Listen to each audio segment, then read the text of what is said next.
पर होके सवार सजल बा माई के दरबार।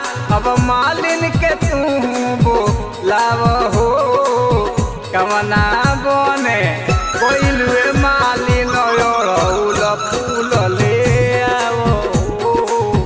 लागल बाटे मैया के आसन चरणन में चढ़ावो। लागल बाटे मैया के आसन चरणन में चढ़ावो।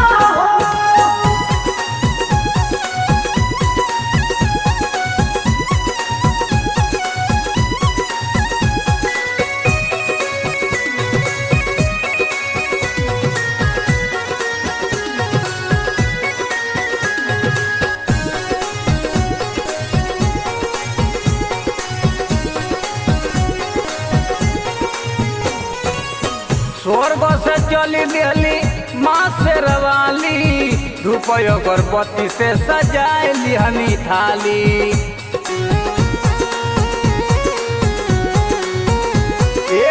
स्वर्ग से चली दिहली माँ से रवाली धूप अगरबत्ती से सजाए लिहनी थाली।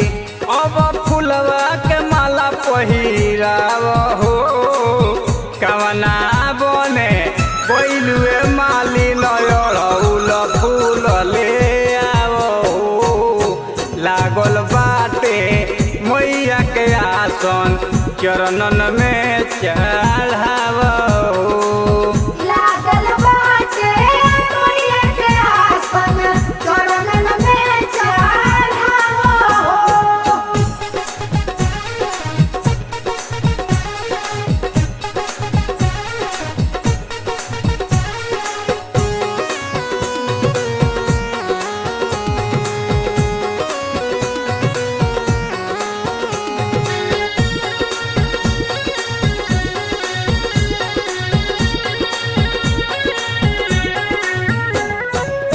राइटर जय यादव लिखतर पचरा संजय सुहाना लगौले बड़े असरा।